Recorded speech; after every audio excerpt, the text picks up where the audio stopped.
Olá, estamos juntos aqui mais uma vez neste programa da Comunidade Águas Vivas. Eu sou Cristiana, pastora Cristiana aqui da igreja, e venho aqui falar para você uma palavra do coração de Deus. Eu busquei, pedi ao Senhor que me desse instrução sobre todas essas palavras que tenho trazido aqui durante toda essa semana, e eu tenho certeza que cada palavra, ela vem assim de encontro à necessidade de alguém que está assistindo o nosso programa. É muito bom saber que temos pessoas que inclusive assistem o nosso programa todos os dias. Eu fico muito feliz com isso. Eu quero neste programa, inclusive, mandar um abraço muito especial a um homem de Deus, um homem que para mim é referência de temor a Deus, de trabalho na obra de Deus e que tem escrito uma história, um legado, está deixando um legado, né, aqui nessa cidade, na igreja que ele congrega, muito abençoado. Vocês já devem estar curiosos, né? Pois é, esse homem é o senhor João de Deus. Olha o nome dele, João de Deus. Tinha que ser, né? Porque ele realmente é um homem de Deus, né? Ele é o pai da Adriene, casado com a dona Hebe, e eu quero neste programa honrar a vida dele. Sei que ele assiste o programa constantemente, ele me disse isso, e eu quero nessa oportunidade, tomara que ele esteja vendo este programa hoje, honrar a vida dele. Senhor João de Deus, que Deus continue abençoando muito a vida do Senhor. O Senhor tem sido um referencial de um homem de Deus nessa cidade, na sua igreja, para as nossas vidas, tá bom? Um grande abraço, receba o meu carinho neste programa em nome de Jesus. Queridos, a nossa igreja todos os domingos está reunida às 7 horas da noite. Nós estamos situados na Avenida Dário Grossi, 1548. E temos recebido visitantes aqui no culto de domingo, que inclusive vêm até mim dizer que são telespectadores do programa. E para mim é sempre um prazer muito grande receber alguém aqui que através do programa recebeu o convite e está aqui conosco. E eu quero receber a sua visita também aqui no Templo da Comunidade, todo domingo, 7 horas da noite, tá bom? Nós aguardamos a sua visita ansiosamente, pois sabemos que Deus tem uma bênção preparada para você, né? Quem sabe tem muito tempo que você não vai a uma igreja. De repente você é um cristão que diz ser de Cristo, mas não congrega. Isso não está certo, né? Porque na palavra de Deus nós sabemos que há um mandamento da gente estar na igreja, no corpo de Cristo, né? Nós aqui somos uma parte desse corpo, né? Certamente existem outras igrejas na nossa cidade, abençoadas também, igrejas que têm uma palavra de Deus para o seu coração, e você precisa estar, quem sabe, numa igreja próxima da sua casa para facilitar para você. O fato é que você não pode ficar sozinho em casa dizendo que é um cristão. Amém? Desperte em nome de Jesus, né, e vá congregar com seus irmãos. Amém? E nós vamos então agora ao momento da palavra de Deus. O Senhor colocou uma palavra no meu coração sobre o poder do jejum aliado à oração. Talvez você nunca fez um jejum a Deus, e hoje eu quero te ensinar sobre o poder do jejum e despertar você a jejuar. Eu tenho isso como uma prática na minha vida e eu tenho vencido muitas dificuldades no poder do jejum e da oração. Você quer aprender sobre este assunto? Então fique ligadinho no programa agora, porque este é o momento da palavra de Deus.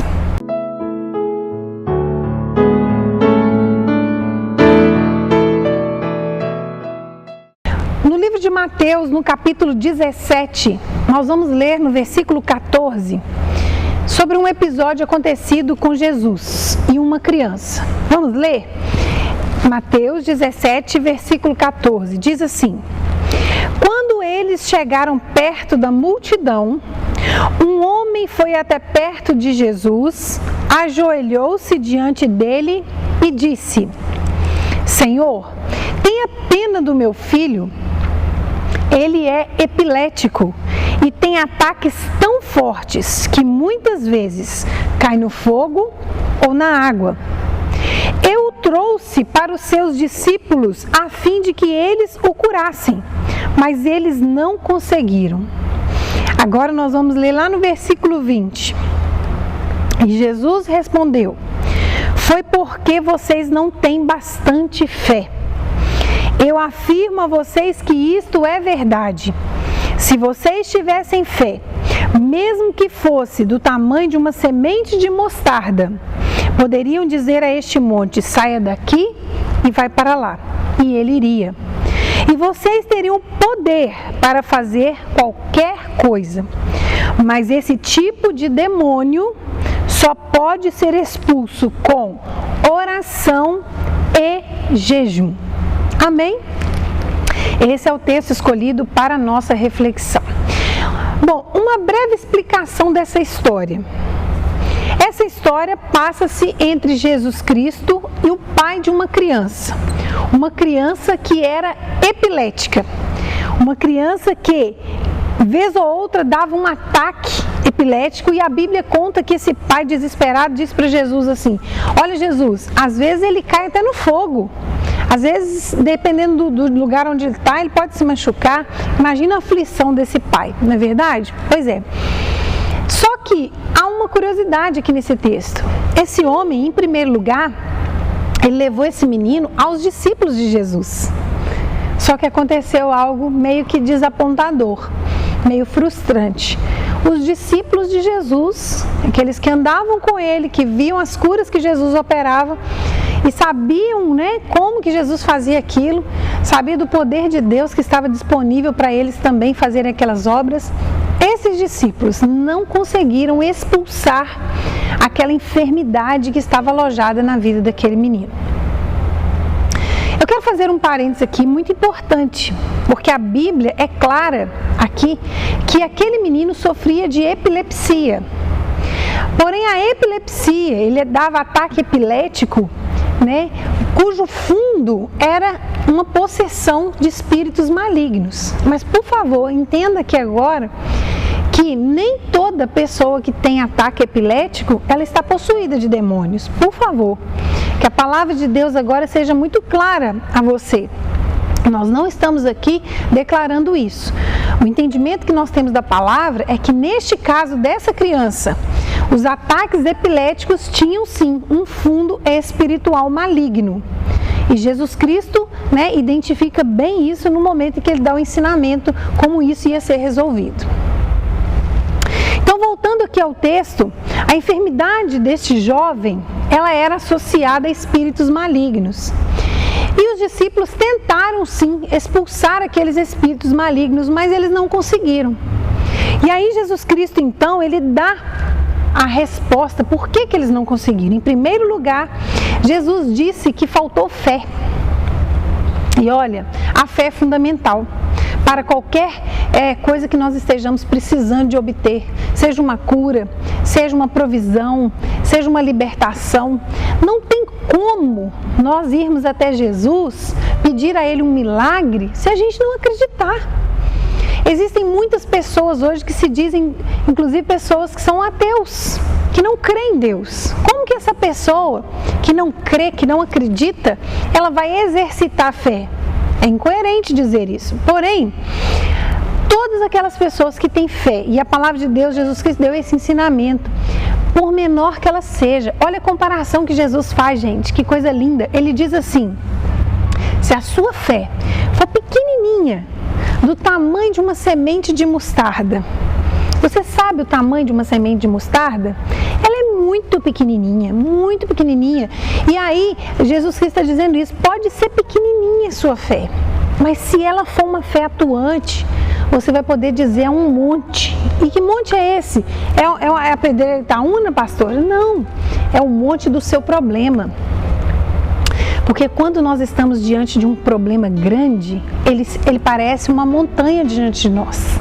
Ele parece algo intransponível, ele parece que nós não conseguiremos passar por ele. É verdade ou não é? E aí Jesus está falando exatamente sobre isso. Se a sua fé, mesmo que seja pequena, ela é uma fé atuante, viva, ela vai ser capaz de transportar esse monte. Esse monte vai sair da sua frente, esse problema vai sair de dentro da sua casa, vai sair de dentro do seu coração, da sua mente. Quem sabe essa montanha hoje é uma depressão que você está lutando. Meu Deus, quantas pessoas sofrendo deste mal, a depressão, que coisa triste. A síndrome do pânico, a ansiedade. Essas doenças se tornaram verdadeiras montanhas diante de algumas pessoas. Eu conheço algumas delas. Poxa vida, a gente fica muito triste de ver essas pessoas sofrendo com esse mal. mas nós sabemos do poder de Deus que está disponível para que isso seja eliminado, para que essas pessoas sejam libertas. E é sobre isso que nós estamos falando aqui neste momento. E eu quero enfatizar aqui algo que Jesus disse. A enfermidade desse jovem, ele estava possuído por demônios, mas Jesus queria libertá-lo. E Jesus quer te libertar também. O que você está sentindo? Uma angústia? Jesus quer te libertar da angústia. Você está sentindo amargura dentro de você? Jesus quer te libertar dessa amargura. Você está numa tristeza profunda por algo que te aconteceu? Jesus quer te libertar dessa tristeza. Você está decepcionado? Você está magoado? Você está ferido? Jesus tem cura para você. E é isso que esse texto está tratando. Jesus Cristo disse aos seus discípulos assim: olha, vocês não conseguiram porque vocês não exercitaram a fé de vocês. Jesus Cristo, em todo o tempo, ele ensinava aos seus discípulos assim: olha, um dia eu vou subir, eu vou morrer, eu vou ressuscitar, né? E vocês vão ficar aqui fazendo obras, essas que vocês estão vendo eu fazer. E mais, Jesus disse a eles assim: e vocês ainda vão poder fazer obras maiores. Olha que coisa linda. Jesus faz essa promessa, inclusive para nós. Se vocês acreditarem, se vocês exercitarem a fé de vocês, vocês vão poder fazer obras maiores do que eu fiz, disse Jesus. E eu tomo posse dessa palavra na minha vida em nome de Jesus. E aí os discípulos ficaram um pouco desapontados, mas Jesus Cristo, ele dá um outro ensinamento. Aquele rapaz, aquele menino, ele estava possuído de demônios. E os demônios manifestavam em forma de um ataque epilético. Eu volto a repetir que nem todo ataque epilético é possessão de demônios. Por favor, que isso fique claro aqui agora. Mas neste caso relatado na Bíblia, havia espírito de enfermidade naquele moço. Espírito de enfermidade que pode atuar na vida de qualquer pessoa que não tenha o selo do Espírito Santo. Ah, isso aqui é tremendo, preste atenção. Qualquer pessoa que não tenha entregado a sua vida a Jesus, qualquer pessoa que não tenha o selo do Espírito Santo, pastora, que selo é esse? O selo do Espírito Santo vem sobre a vida daquele que recebe Jesus Cristo como seu único e suficiente Salvador. Quando você faz uma oração simples, mas intensa, de entrega da sua vida com toda sinceridade a Jesus Cristo, quando Jesus Cristo se torna o seu mestre, o seu Senhor, o seu Salvador, quando você passa a viver, não de acordo com o que você pensa simplesmente, mas você obedece a Jesus Cristo, Ele é o seu Senhor. A palavra de Deus diz o seguinte: se as minhas palavras permanecerdes em vós, e vós permanecerdes em mim, pedireis tudo o que quiserdes e vos será feito. Olha que coisa linda! Quando nós permanecemos ao lado de Jesus Cristo, quando nós adotamos mesmo o nosso estilo de vida, um estilo de vida ao lado de Jesus, Ele é o nosso Senhor. Ele se torna aquele que governa a nossa vida. E aí automaticamente há um selo sobre nós, né? Assim como o selo que você compra uma geladeira, tem um selo de garantia, não é verdade? E assim é conosco, quando nós aceitamos Jesus, Ele põe um selo em nós. E esse selo é a marca do Espírito Santo. E se você tem esse selo, os espíritos malignos não podem se apossar da sua vida. Olha que coisa linda, que coisa tremenda. Mas na vida desse moço aqui não aconteceu isso, ele não tinha esse selo. Ele não era guardado ali pela proteção do Espírito Santo. Então ele ficou à mercê, ele ficou sujeito à ação daqueles demônios que trouxeram enfermidade, né, na sua mente. E ele se manifestava com ataques epiléticos. Agora, esses espíritos malignos, uma vez contemplados na vida de uma pessoa, eles têm que ser mandados embora. Aí é que entra o poder da oração e do jejum que Jesus ensina no final dessa história. Porque existem demônios, queridos, existem espíritos malignos que eles se apossam tanto da vida das pessoas, eles ficam agarrados na mente, no coração das pessoas, que às vezes as pessoas nem percebem que estão vivendo cativas, presas por esses demônios. E é preciso então de que sejam feitas orações e jejuns. Você pode ler aqui, que no versículo 21, Jesus dá essa explicação sobre aquele menino. Ele diz: mas esse tipo de demônio só pode ser expulso com oração e jejum. Veja o caminho que Jesus aponta para a libertação daquele menino. O caminho da oração e do jejum, que devem ser feitos a partir da nossa fé. Então a gente vê o ensinamento completo de Cristo. Você tem que ter fé para você orar, falar com Deus, clamar pelo poder do sangue de Jesus e ao mesmo tempo desenvolver uma vida de jejum. A oração é fácil de entender, é falar com Deus, é clamar pela intervenção de Deus. Pastora, mas Deus já sabe que eu preciso, por que eu tenho que falar? Olha, eu tenho 2 filhos que sempre que eles precisam de alguma coisa, eles falam comigo. Eu às vezes percebo que eles precisam de alguma coisa e já providencio para eles. Mas, na maioria das vezes, quando eles me pedem, eu estou ali designada a fazer para eles o que eles precisam. Então, Deus é o nosso Pai, somos filhos de Deus, então nós precisamos pedir, nós precisamos, na liberdade de filhos, clamar pela intervenção de Deus na nossa vida. E o jejum vem para associar a oração. Aí agora eu quero focar nisso aqui para a gente encerrar a nossa reflexão de hoje. Preste atenção, talvez você nunca tenha feito um jejum e você nem sabe do que se trata. O jejum, ele é bem esclarecido na palavra de Deus, muito bem esclarecido. Eu tenho a prática do jejum na minha vida. Se você for no dicionário, a palavra jejum significa abster-se de algum alimento ou outra coisa. Então é você deixar realmente de comer alguma coisa ou deixar de comer alguma refeição. E a Bíblia, ela tem inúmeros exemplos de jejuns. O próprio Jesus jejuou, no deserto. Lembra quando Jesus, ao final do seu jejum, ele foi tentado pelo diabo, no deserto? Você talvez lembre disso, tem episódios de história, de filmes que a gente vê por aí, mas está na palavra. E o jejum, ele tem a finalidade de mortificar a carne. Quando você nega um desejo carnal seu, você está querendo elevar o seu espírito. Então, por exemplo, eu amo doce. Vou dar um exemplo meu aqui prático. Eu gosto muito de doce. E quando eu quero fazer um jejum mesmo, grande para Deus, assim, eu corto o doce da minha alimentação. Queridos, no primeiro momento eu sinto assim, até um sufoco de vontade de comer doce. Mas toda hora que vem aquela vontade de comer doce, eu digo para mim mesmo assim, olha, essa vontade, ela está sendo mortificada como um ato de louvor a Deus, querendo sim dizer para Deus, não é a minha carne que manda em mim, quem manda em mim é o meu espírito, eu faço isso para Deus.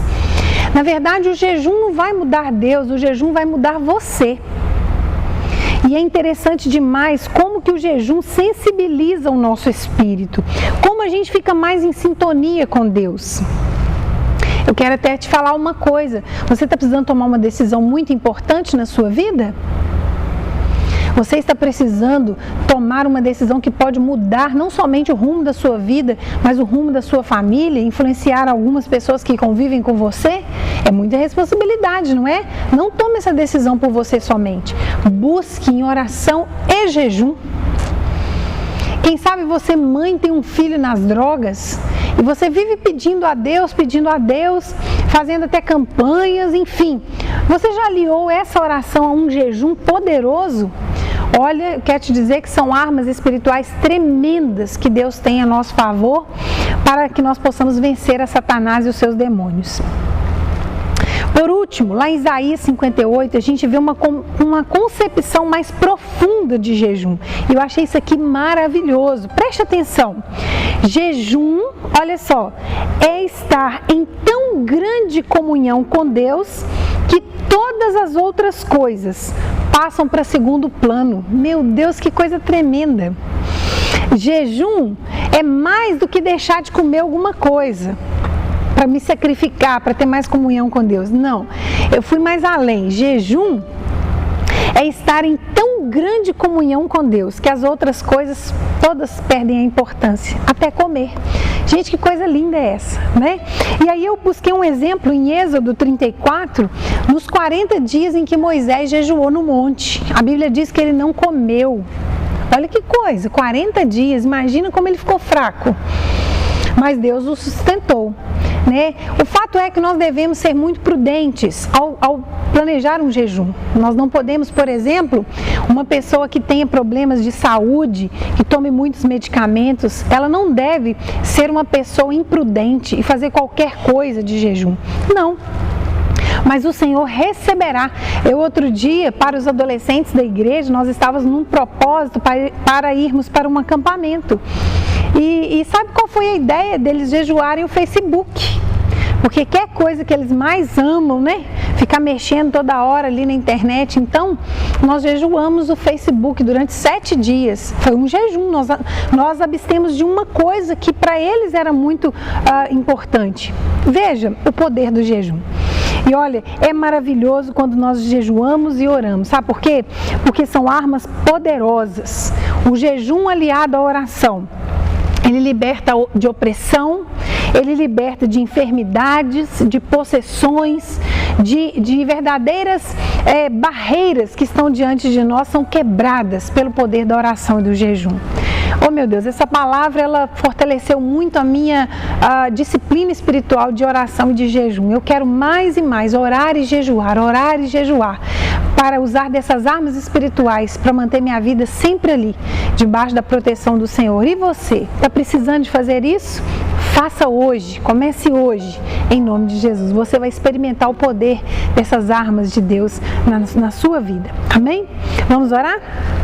Senhor, obrigado por esse ensino da Tua palavra, Deus, pelo poder da oração e do jejum.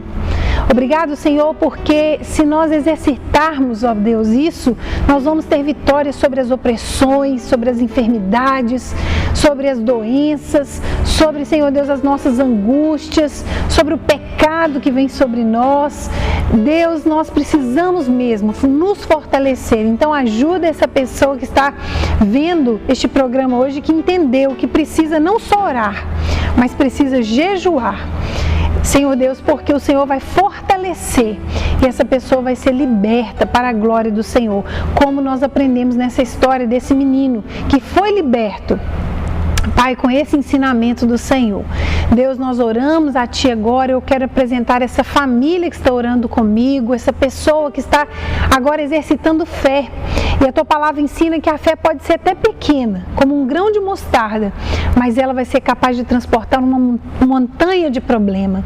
E eu quero orar agora em fé, junto com essa pessoa, abençoando essa casa, abençoando este coração. Em nome do Pai, do Filho e do Espírito Santo de Deus, que eu oro neste momento. Amém. Que Deus te abençoe. Até o nosso próximo programa, se Deus quiser.